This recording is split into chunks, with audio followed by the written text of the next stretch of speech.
Hey lovelies, it's Victoria, and I'm here with my spoiler-free review of Wicked for Good. Part 2 is officially here, and it got many people thinking, even me. So let's get into it, shall we? The film stars Cynthia Erivo, Ariana Grande, Jonathan Bailey, Ethan Slater, Marissa Bode, Bowen Yang, Michelle Yeoh, and Jeff Goldblum. And it was directed by John M. Chu. I have been excited for the second part to come out ever since I saw part one. And now it is finally here, and I feel bad that I wasn't here at the time to do part one, a review for that one when it came out. Oh well, I'm here now. That's all that matters. So Wicked. Loosely based on the novel Wicked, The Life and Times of the Wicked Witch of the West by Gregory Maguire, and fully based on the stage musical Wicked by Stephen Schwartz. The musical was done in 2 acts, so the movie was made in 2 parts. Part 1 was all about the intro to the Land of Oz, Shiz University, the politics at play in Oz, and to our 2 main witches, Galinda, played by Ariana Grande, and Elphaba, played by Cynthia Erivo, and the choices they make by the end of part 1. Now we're in part 2, where some time has passed since part 1, probably like around a year or so, with Elphaba living in obscurity, trying to figure out a way to expose the wizard, played by Jeff Goldblum, and Madame Morrible, played by Michelle Yeoh, while Galinda, now Glinda, the silent, is living in Emerald City, keeping up appearances that everything is good in Oz, and plans on marrying her shiz sweetheart, now captain of the guard at Emerald City, Prince Fiero, played by Jonathan Bailey. However, when the 2 witches meet up again, the real question is, will they be forever divided by what the Land of Oz wants to believe? Or can they join together to find a way to change Oz for good? First off, let's talk about the story of Wicked for Good. Now, before I say anything about this film, I will say that due to me seeing the Broadway musical, any opinion I have may be biased, but I will still be fair about what I thought about this film, just as, not thinking based on its stage musical aspects, but seeing it as a film, I will be more fair as to what I thought about it as a film. So, what did I think about part 2 as a movie? Well, I'm not going to lie. I think part 1 is the best out of the 2. I really do. Because and really that's not hard to expect. It's actually to be expected when you think about it. Because in the musical, Act 1 does kind of go out with a bang, while Act 2 is more like wrapping up the story in a way that it makes sense and still has a satisfying conclusion. Now, Wicked fans, don't get me wrong. Please do not get me wrong. I love the musical from beginning to end, inside and out. It's just, I mean, come on. I wouldn't be sporting all this Wicked Mania right here, the Wicked Mania vibe, if I didn't love the musical. However, there are some elements to it as a film that may seem like it just worked better on stage than it did in the film, but I personally thought overall that part 2 does work well as a film. Now, does it have an epic conclusion?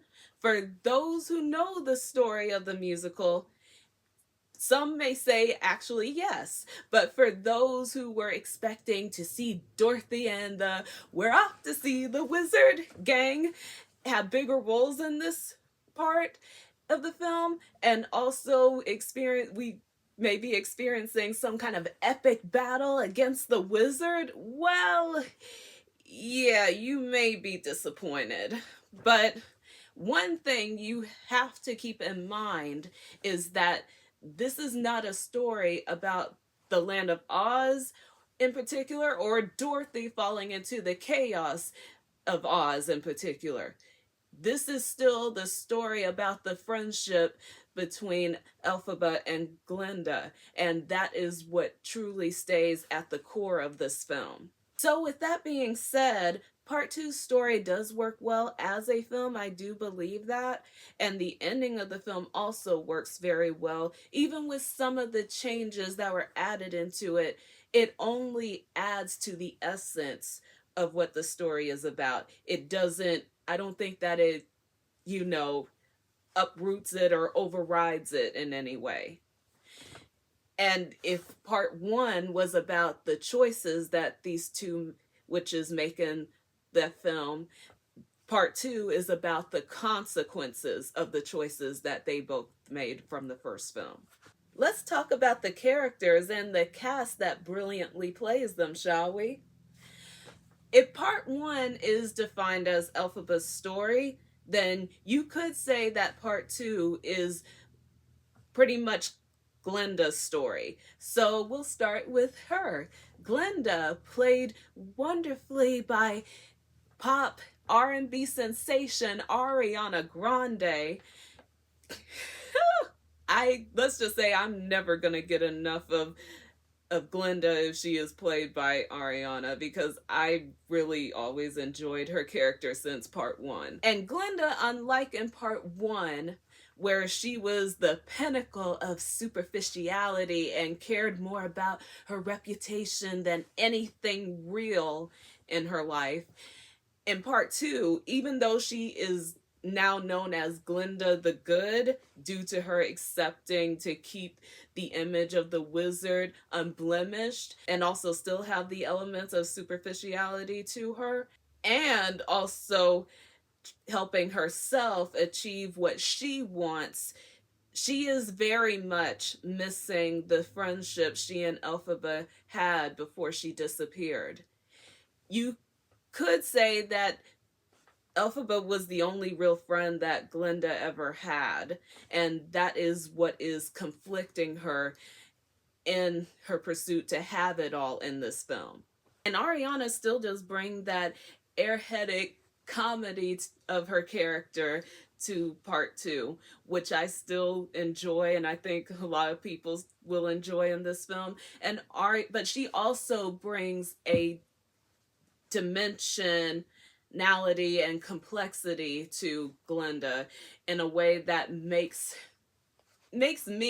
people believe that Glinda's friendship with Elphaba is starting to have an effect on her. It's changing her as a person. And then we have Elphaba, now known as the Wicked Witch of the West, played wonderfully by Tony and Grammy Award winner Cynthia Erivo. It is so good to see her again back as this character. And Elphaba as a character is dealing with a lot in this film, and a lot of, we'll say, the negative results that stem from the choices that she made in part one, but is not giving up on the fight to show Oz what is truly going on involving their wizard, which is much more rotten than even she could conjure up. She is pretty much in this fight on her own, by herself. And to be honest, that sounds very much like a true revolutionary when you think about it. She still has that element of not taking everything too seriously. Like, she may have that wicked side of her, but she is not using it to commit awful crimes in the name of what she believes in. And Cynthia brings those elements of being vigilant, combative, and resilient, and she knows how to balance it out with being vulnerable, coherent, and loving in a way that was very amazing. I just could not stop watching her in this film. And she also knows how to add an element of fun and comedic moments to lighten the mood in certain situations, but she has this way of making you feel for her character and what she's going through from beginning to end. Then we have Prince Fiero, played by Jonathan Bailey, who you may know from Bridgerton or Jurassic World Rebirth. In part 2, let's just say Fiero is no longer dancing through life anymore in blissful ignorance.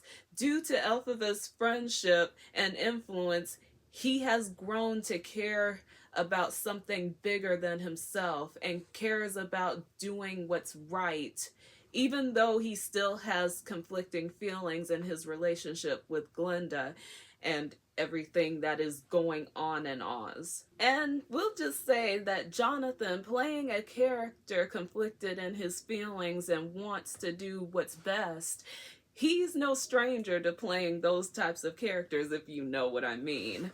And he does bring the right level of charm, charisma, and impulsivity, and knows how to layer it with being selfless, compassionate, and he's confident in the choices that he's making as a character, as being Fiero. Then we have Nessa Rose. Oh, Nessa, played by Marissa Boyd, who is absolutely fantastic as this character. I really loved her in part 1, who, after the events of part 1, sees her life sort of on the decline, as well as her relationship with Bach, who still has unrequited feelings for Glinda, which I don't know if she knows that or not, but if she does, then oh Lord. And Marissa delivers a different side of Nessa that was different from part 1's sweet and loving, kind Nessa.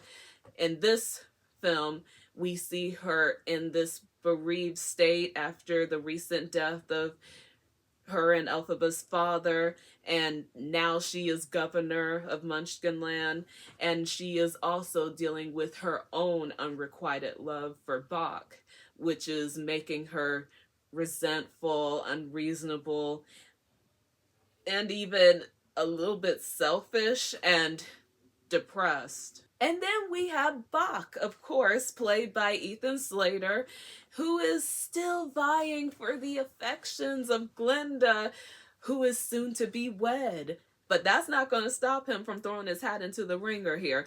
But that's going to come with some unforeseen circumstances, and I don't know, maybe you could even define them as consequences.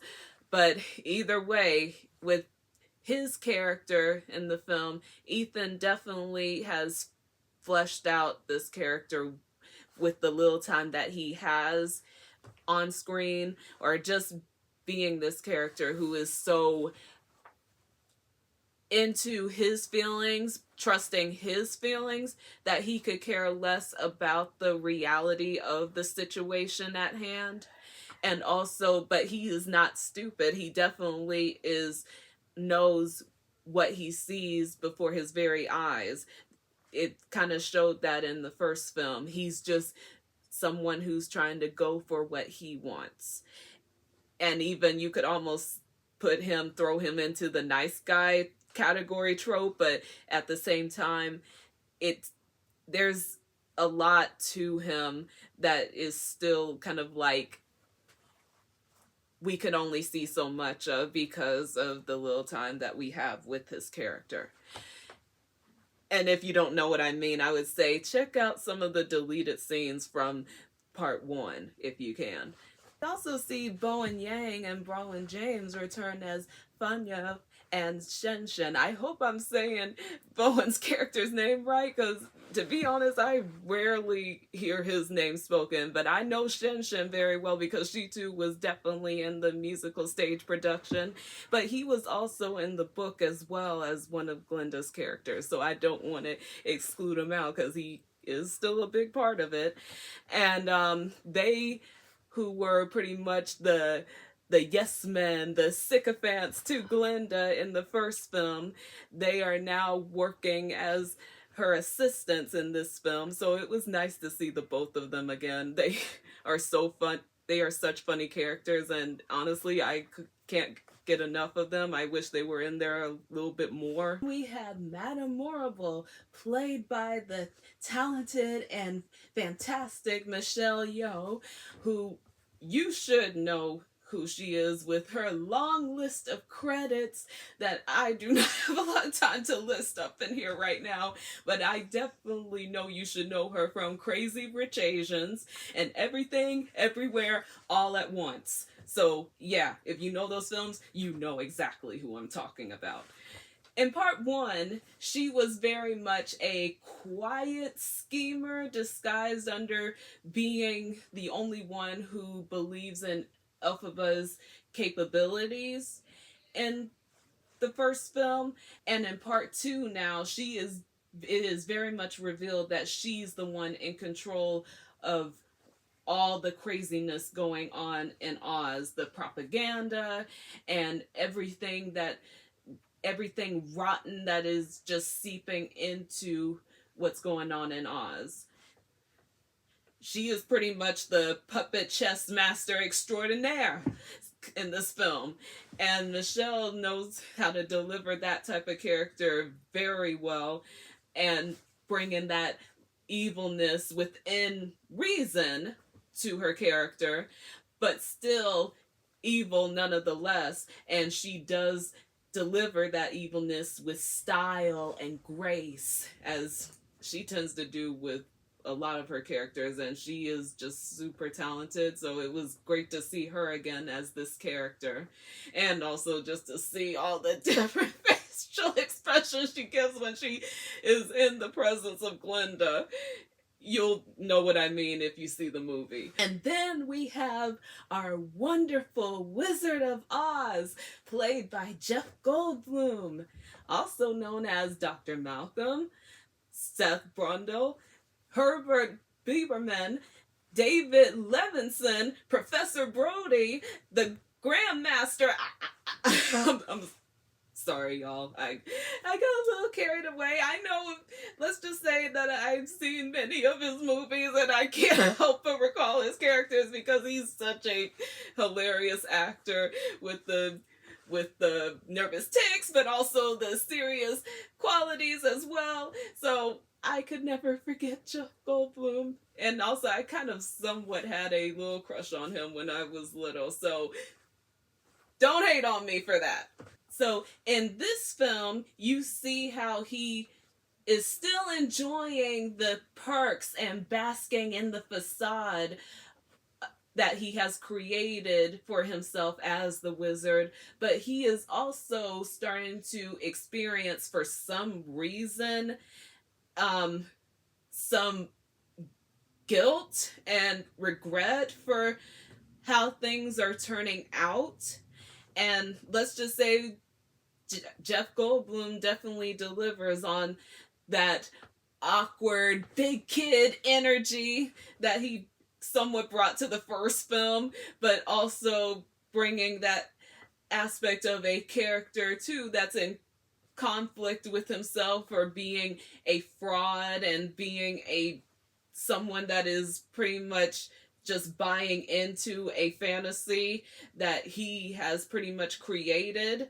And so it was nice to see how Jeff brings this character to life, because to be honest, I feel like even in The Wizard of Oz, it's like you see that aspect of his character as the wizard, that he is kind of guilty for how things, when he is found out who he really is, he feels kind of guilty, and he even admits that, yeah, I'm a humbug, I'm a fake, I'm not really what I have been tricking everyone to believe that I am. And so I feel like Jeff brings that to this character as well, just in a different way. Now let's talk about the music of the film a little bit. So we'll say that the music of part two is very much the music of Act Two in Wicked, but with the exception of two new original songs. One called No Place Like Home, which is sang by Elphaba, and The Girl in the Bubble, which is sang by Glinda. And what could I say about the songs? The rest of the songs, which maybe with a few lyrics added in or some changes up in some of the songs due to certain reasons, you might understand why. Um, they were pretty much the songs from the act two of the stage musical, and they all had a different effect on me, but the ones that had a huge impact on me were Thank Goodness, As Long as You're Mine, No Good Deed, and For Good. Those songs really hit me like, we'll just say, a giant wave, because not only did I like some of those songs in the musical, but in the film, I think that they somewhat magnified some of them in a way that I was just like, oh my God, this is just amazing. And also, I have to give a shout out to Ariana and Cynthia on their beautiful and moving performance of For Good, because that song is pretty much has always been an ode to true friendship for me, even in watching the musical. And it shows that what happens when friends go through tests and trials to and then somehow make it to the other side stronger than ever in their bond, even if they can't be physically together. It's just a beautiful moment that really got to my heart. It definitely, I'm not gonna lie, I cried a little bit during it, but at the same time, it was just an amazing performance by these two who have gone through part one and part two of this film, and here they are trying to wrap it up in a beautiful way, this story of friendship. All right, and let's talk about the cinematography a little bit, shall we? I thought the cinematography was stunning. I really did.